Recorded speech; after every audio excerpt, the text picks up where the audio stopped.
السلام علیکم ورحمۃ اللہ وبرکاتہ۔ تسبیح کیا چیز ہے؟ تسبیح کا مطلب ہے پاکی بیان کرنا، اس بات کا اظہار کرنا کہ اللہ سبحانہ وتعالی ہر عیب، ہر نقص سے پاک ہے۔ دوسرے لفظوں میں یہ اس کی تعریف ہے، یعنی اللہ تعالی کی تعریف بیان کی جائے۔ اور پھر یہ بھی یاد رکھیے کہ یہ تسبیح جو ہے یہ صرف دل میں نہ ہو بلکہ زبان کے ساتھ بھی ہو، اور صرف اتنا ہی نہ ہو کہ انسان کے ہاں میرے دل میں تو اللہ سبحانہ تعالیٰ کی پاکی کا خیال آتا ہے اور اللہ پاک ہے، نہیں، بلکہ اس کے ساتھ ساتھ انسان رب کا نام لے کر اس کی تسبیح کرے، سبحان اللہ کہے۔ اللہ تعالیٰ کا جو ذاتی نام ہے وہ کیا ہے؟ اللہ، اللہ سبحانہ تعالیٰ۔ اسی لیے سورۃ الواقعہ میں آتا ہے فَسَبِّحْ بِاسْمِ رَبِّكَ الْعَظِيمِ، آپ تسبیح بیان کیجیے اپنے رب عظیم کے نام کے ساتھ، یعنی سبحان اللہ کہیے یا سبحان الملک القدوس، یعنی اللہ تعالیٰ کا کوئی اور نام بھی لے کر اس کے ساتھ سبحانہ کا لفظ کیا جا سکتا ہے، کیونکہ انسان جب اپنی زبان سے اللہ سبحانہ تعالیٰ کا نام لیتا ہے تو پھر اس وقت جو اس کی کیفیت ہوتی ہے وہ کچھ اور ہی ہوتی ہے، یعنی زبان کا بھی ایک رزق ہے اور زبان کی بھی ایک خوشی ہے، اور وہ ہے اللہ کے ذکر میں۔ ویسے تو زمین و آسمان کی ہر چیز اللہ تعالیٰ کا ذکر کر رہی ہے۔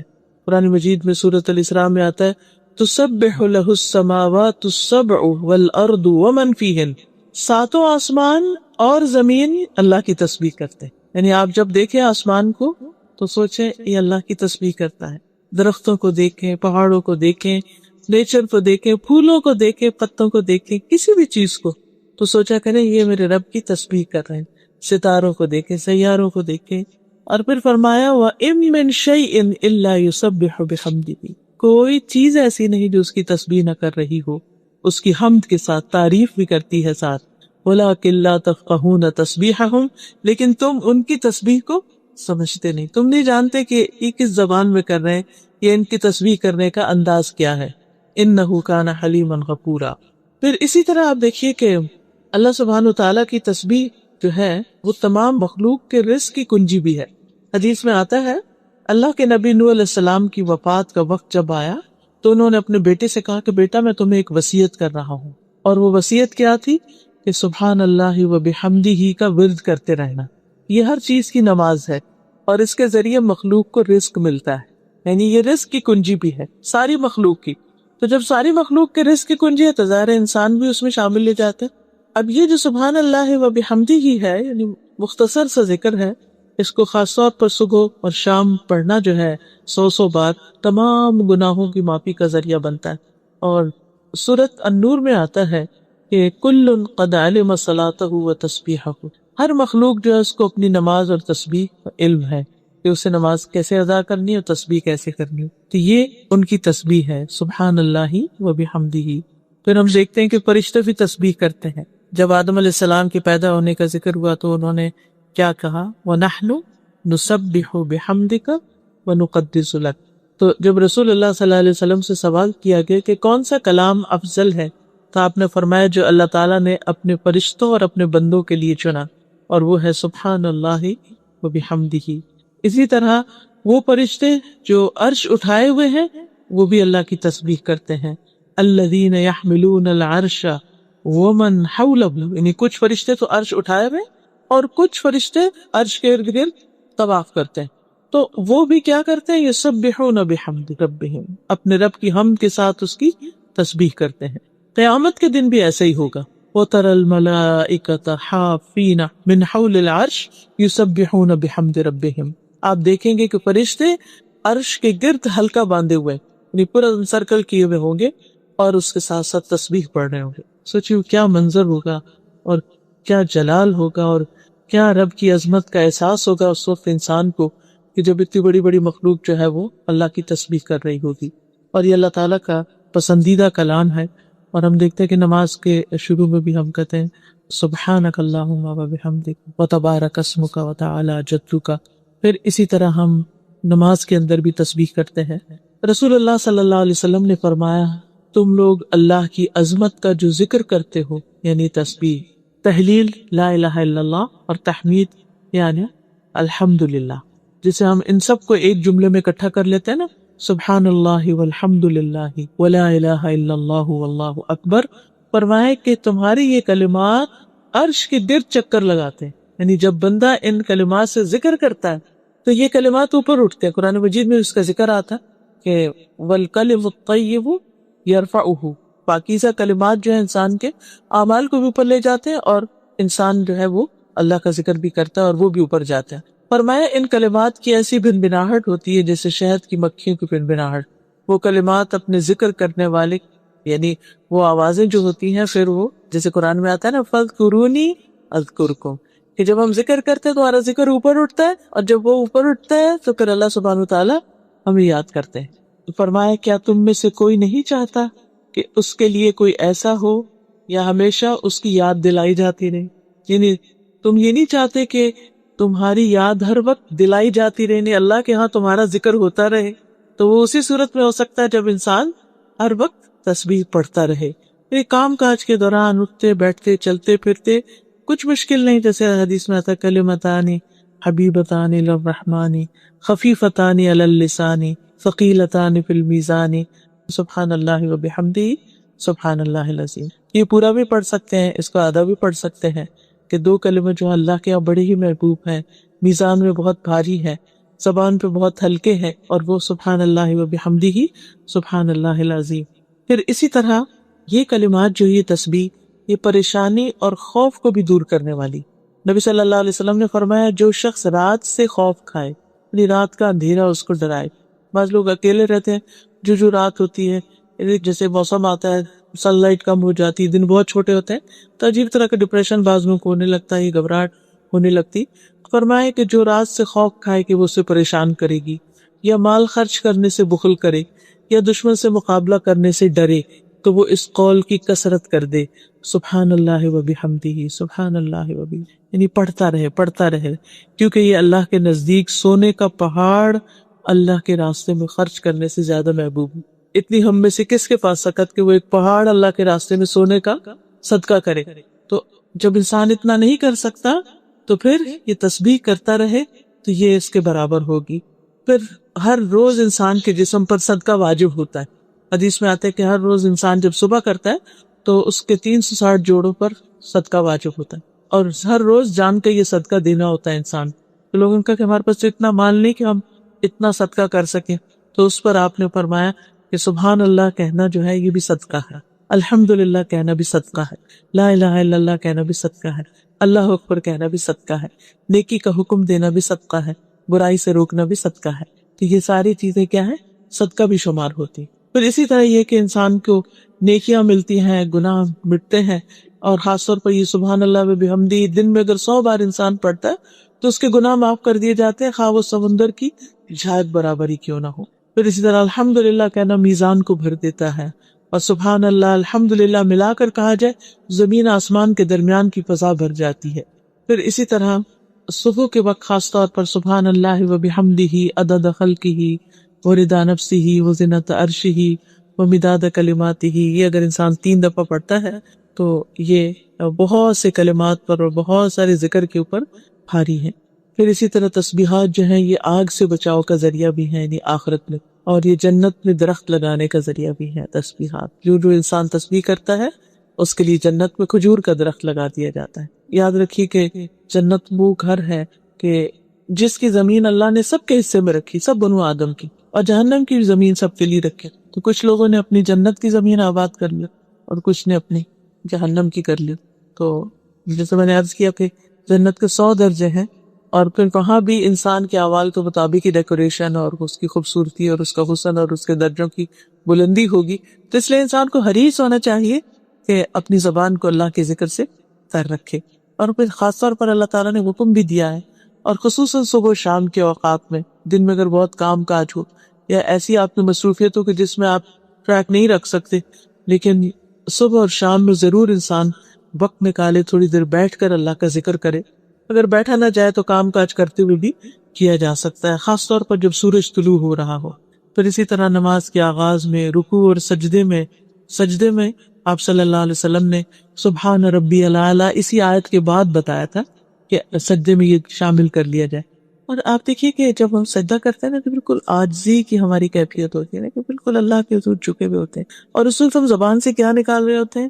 پاک ہے میرا رب جو بڑا ہی اعلیٰ ہے، میں تو بہت چھوٹی چیز ہوں، میں تو حقیر بندہ ہوں، اور اعلیٰ اور بلند اور بزرگ تو میرا رب ہی ہے۔ تو نماز کے بعد ہم تسبیح کرتے ہیں 33 بار سبحان اللہ، پھر 33 بار الحمدللہ۔ اگر 33 بار ناممکن ہو تو پھر کم از کم 10 بار انسان کر لے۔ پھر اسی طرح سوتے ہوئے کرنا پسندیدہ ہے۔ حضرت فاطمہ رضی اللہ تعالیٰ عنہ کو آپ نے یہ سکھائی تھی، کیونکہ وہ کام کاج کر کے تھک جاتی تھی، تو آپ نے ان کو بتایا کہ جب تم تھک جاؤ تو یہ تسبیحات پڑھ لو تو تمہاری تھکاوٹ دور ہو جائے گی۔ تو انسان واقعی جب رات کو لیٹتا ہے اور بعض اوقات نیند نہیں آتی یا کچھ، آپ تسبیح پڑھنا شروع کر دیں تو آپ کے اوپر ایسی سکینت طاری ہوگی کہ آپ کو پتہ بھی نہیں چلے گا اور سو چکے ہوں گے۔ نبی صلی اللہ علیہ وسلم کے جو آخری الفاظ ہوتے تھے رات کو سوتے وقت تسبیح ہی کے ہوتے تھے۔ ربیہ کہتے ہیں کہ میں دن بھر رسول اللہ صلی اللہ علیہ وسلم کی خدمت کیا کرتا تھا، جب رات آتی تو آپ کے دروازے کے پاس سو جاتا، میں ہمیشہ سنتا کہ آپ یہ پڑھ رہے ہیں سبحان اللہ سبحان اللہ سبحان ربی۔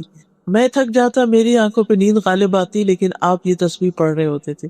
اس سے یہ پتہ چلتا ہے کہ جب باقی اذکار وغیرہ اور قرآن کی کچھ صورتیں، سورۃ ملک وغیرہ یہ انسان پڑھ لیتا ہے تو پھر سوتے ہوئے آخری جو کلمات اس کے منہ سے نکلنے چاہیے سبحان اللہ سبحان اللہ سبحان اللہ، یہ سبحان اللہ و بحمدہ، یہ سبحان ربی جیسے بھی ہو۔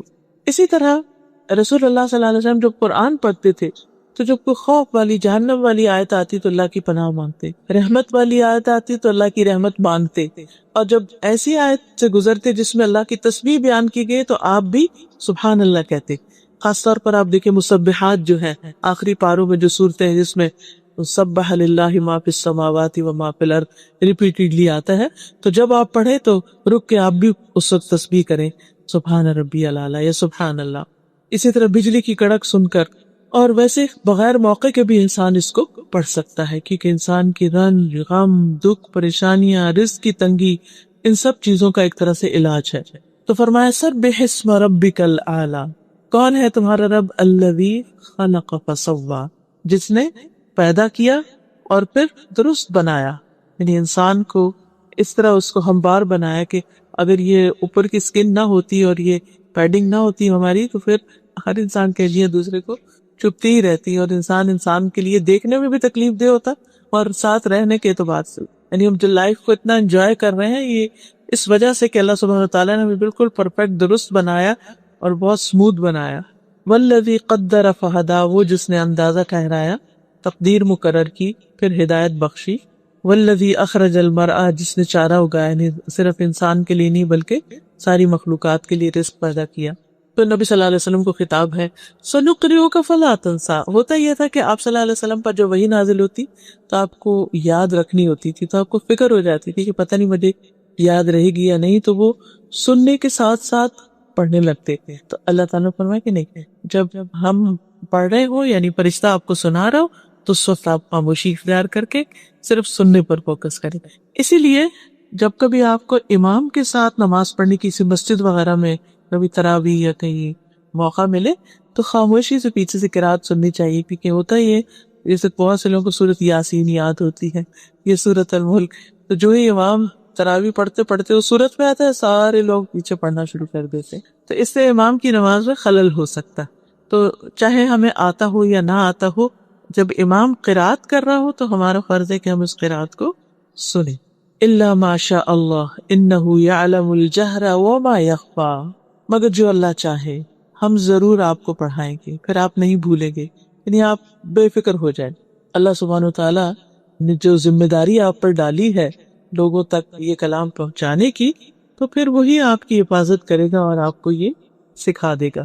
پھر ہے وَنُيَسِّرُكَ لِلْيُسْرَىٰ، ہم آپ کے لیے آسانی پیدا کریں گے، یعنی ہم آپ کی آسانی کی طرف رہنمائی کریں گے۔ اب زندگی میں انسان پر مشکلات بھی آتی لیکن اس کے ساتھ ساتھ آسانی بھی ہوتی ہے۔ قرآن مجید میں آتا ہے اِنَّ مَعَ الْعُسْرِ یُسْرًا، تنگی کے ساتھ آسانی بھی ہے۔ لیکن یہ آسانی کب ہوتی؟ مشکلات میں آسانیاں کب ہوتی؟ غم جھیلنا آسان کب ہوتے ہیں؟ تکلیفیں برداشت کرنا آسان کب ہوتا ہے؟ وہ اس وقت ہوتا ہے جب انسان کے اندر کچھ کوالٹیز ہوتے، کچھ چیزیں اختیار کرتا ہے۔ نمبر 1 تقوی، سورۃ الطلاق میں اللہ تعالیٰ فرماتے ہیں وَمَن يَتَّقِ اللَّهَ يَجْعَل لَّهُ مِنْ أَمْرِهِ يُسْرًا، جو شخص اللہ سے ڈرے گا تو اللہ تعالیٰ اس کے کام میں آسانی پیدا کرتے. سورۃ اللیل میں آتا ہے فَأَمَّا مَنْ أَعْطَى وَاتَّقَى وَصَدَّقَ بِالْحُسْنَى فَسَنُيَسِّرُهُ لِلْيُسْرَى، تو جس نے مال خرچ کیا، دیا اور تقوی اختیار کیا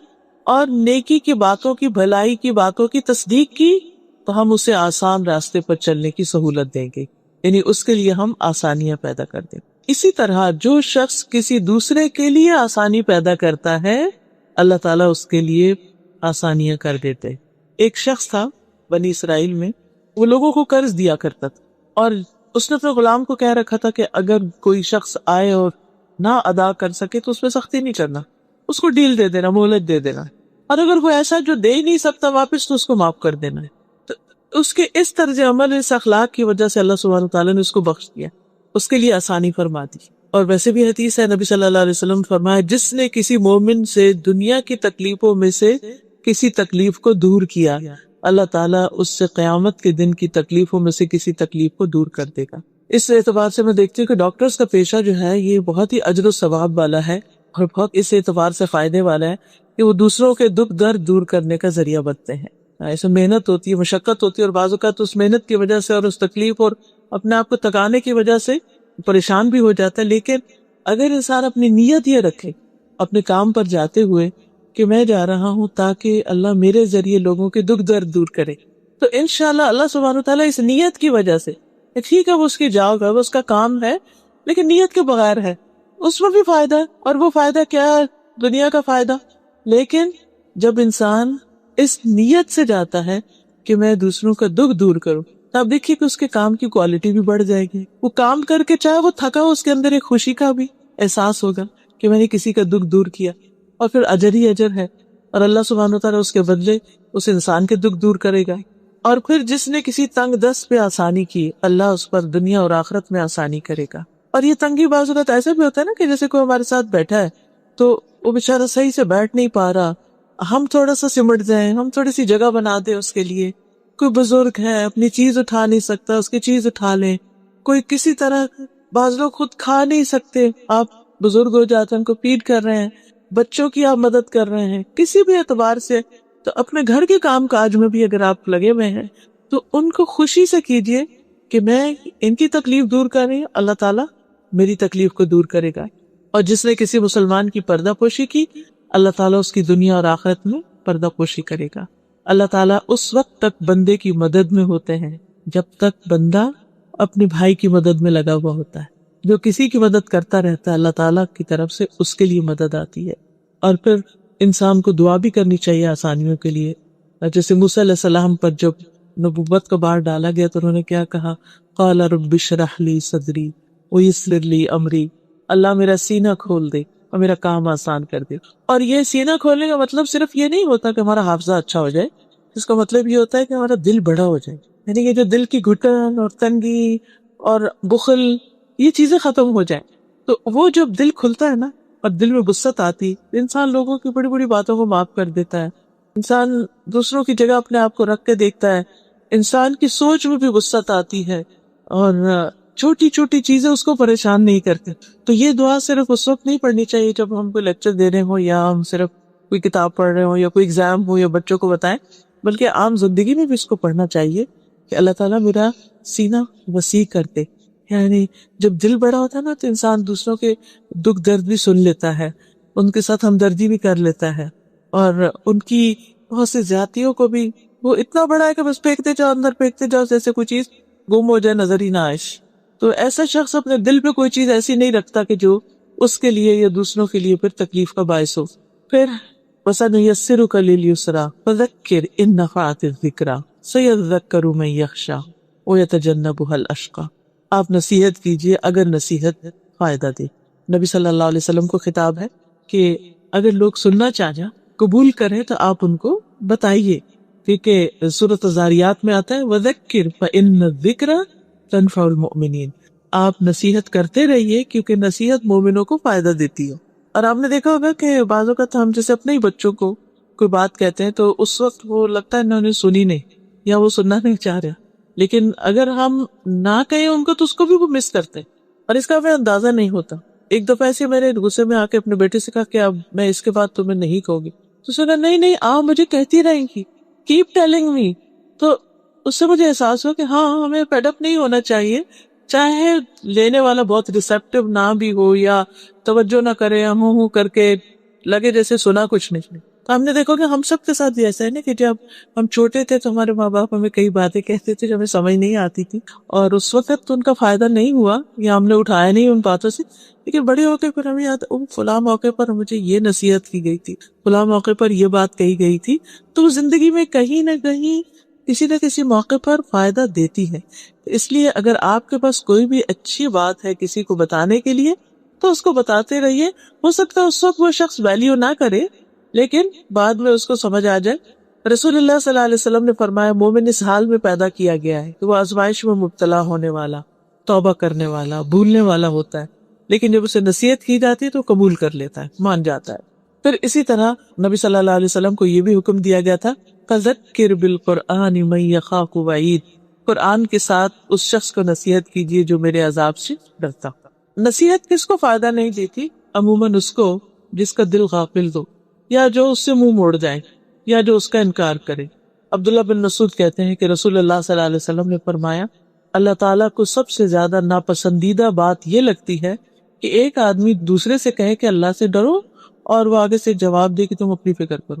یہ جملہ جو ہے اللہ تعالیٰ کو سخت ناپسند ہے. کبھی ہمیں غصہ آ جاتا ہے نا کہ کوئی ہمیں کچھ کہہ رہا ہو تو ہم کہتے ہیں بس ٹھیک, مائنڈ یور اون بزنس, ہمیں زیادہ باتیں کرنے کی ضرورت نہیں. تو یہ بات اللہ تعالیٰ کو پسند ہے, چاہے ہمیں اس وقت نہ بھی اچھے ہو, اریٹیٹ ہی ہو رہے ہو کسی کی باتوں سے, لیکن صبر کر جانا چاہیے. کیونکہ کچھ چیزیں ایسی ہیں جن کو قبول نہ کرنے کا نتیجہ بہت ہولناک اور خطرناک, جیسے رسولوں کی باتیں, ایمان لانے کی بات, یا جو بنیادی فرائض کی ادائیگی کی بات ہے. فرمایا کہ جو بدبخت ہوگا وہ منہ موڑ جائے گا اور وہ پھر بہت بڑی آگ میں جا پڑے گا. یعنی اشارہ ہے جہنم کی آگ کی طرف جس کا ایندھن انسان اور پتھر ہوں گے. ایک حدیث سے صرف اندازہ لگائیے کہ وہ کتنی ہولناک آگ ہے. نبی صلی اللہ علیہ وسلم نے فرمایا کہ اگر اس مسجد میں 1,00,000 یا زیادہ افراد بیٹھے ہوئے ہوں اور ان میں ایک جہنمی آدمی ہو اور وہ سانس لے لے اور اس کی سانس سب تک پہنچے تو اس سانس کے اثر سے مسجد لوگوں سمیت جل جائے. صرف سانس اتنا گرم ہوگا جہنم میں جانے والے کا. اللہ تعالیٰ ہم سب کو محفوظ رکھے, بچا کے رکھے, کہ جو صرف سانس سب لوگوں کو جلا کے رکھ دے گا. اور پھر آپ دیکھیے کہ وہ آگ اوپر بھی اور نیچے بھی اور آگے بھی اور پیچھے بھی اور دائیں بھی اور بائیں بھی, ہر طرف. اور جب وہ ہلکی ہونے لگے گی تو اس کو اور زیادہ بھڑکا دیا جائے. کلما خبت زدناہم سعیرا. اور پھر وہاں موت نہیں آئے گی. دنیا میں تو یہ ہوتا نا, جب کوئی تکلیف حد سے بڑھ جاتی ہے تو انسان کے اندر برداشت کی قوت نہیں رہتی, وہ ختم ہو جاتا ہے. لیکن وہاں پر برداشت کی قوت بھی اتنی دے دی جائے گی اور انسان نہ مرے گا اس میں اور نہ جیے گا. کھال پہ کھال بدلی جائے گی تاکہ لوگ عذاب کا مزہ چکھتے رہیں. اللہ تعالیٰ ہم سب کو اس سے محفوظ رکھے. اس سے بچنے کے طریقے کیا ہیں اب سورت کے آخر میں وہ بتائے گئے. فرمایا قد افلح من تزکا وذکر اسم ربہ وصلی. یقیناً کامیاب ہو گیا وہ جس نے تزکیہ کیا, جس نے پاکیزگی اختیار کی, وذکر اسم ربہ اور اپنے رب کا نام ذکر کیا, وصلی پھر نماز پڑھی. تو 3 کام بتائے گئے. نمبر 1 تزکیہ, نمبر 2 ذکر اور نمبر 3 نماز.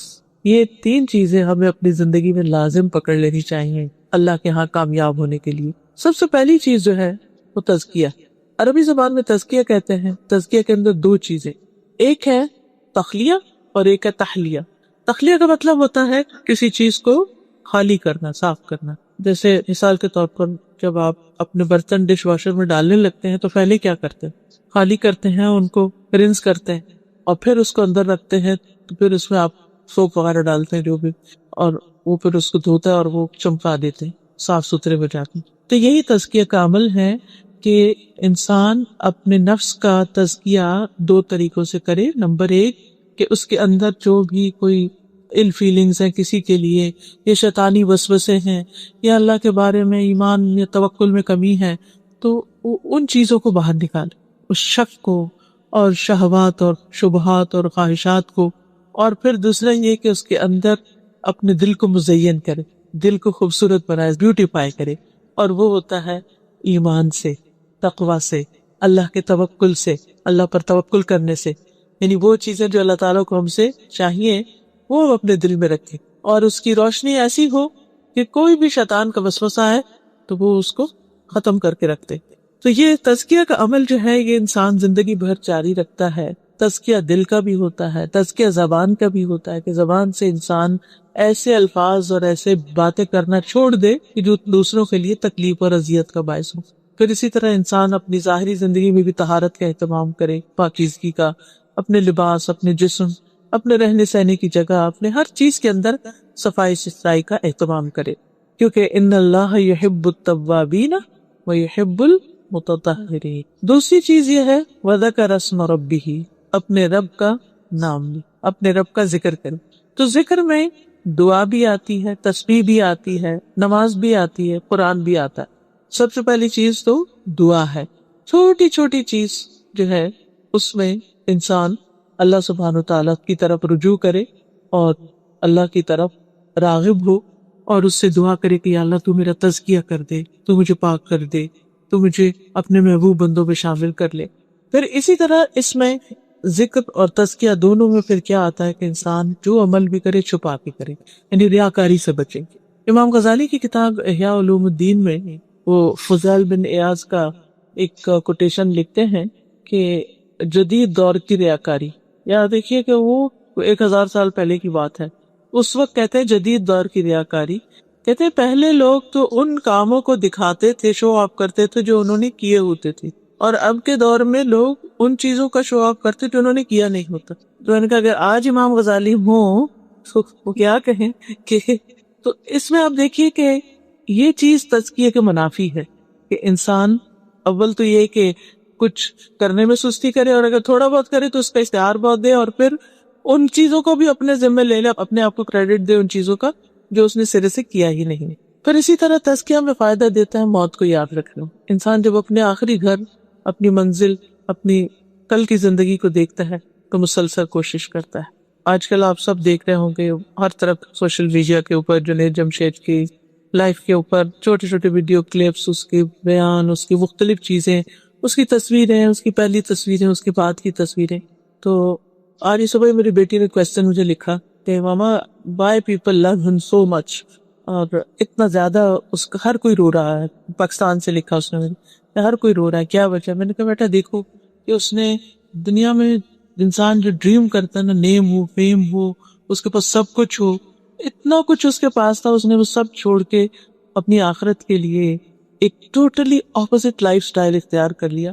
اور اتنا بڑا چینج آسان نہیں ہوتا ہے۔ آپ دیکھیے ہمیں چھوٹی سی بھی اپنی عادت بدلنی ہو یہ بہت مشکل ہوتا ہے، اور پھر آپ دیکھیے کہ اس کا دن رات اسی میں گزر رہے تھے۔ آخری اس کا آپ دیکھیں جمعہ کا خطبہ دیکھیں، اس کی نماز دیکھیں، آخری ٹویٹ دیکھیں، آخری بات دیکھیں، یعنی اور پھر کچھ ریسنٹلی کلپس والے دیکھے، موت کا ایک جگہ ذکر کر رہا ہے کوئی، تو میں سوچتی ہوں کہ ایک عام انسان بھی کرتا ہے تو اس کی بات بھی اثر کرتی ہے، مگر ایک ایسا شخص جب کرتا ہے تو پھر اللہ سبحانہ تعالیٰ جب کسی سے محبت کرتا ہے تو جبریل کو فرماتے ہیں کہ میں اس بندے سے محبت کرتا ہوں، تم بھی محبت کرو۔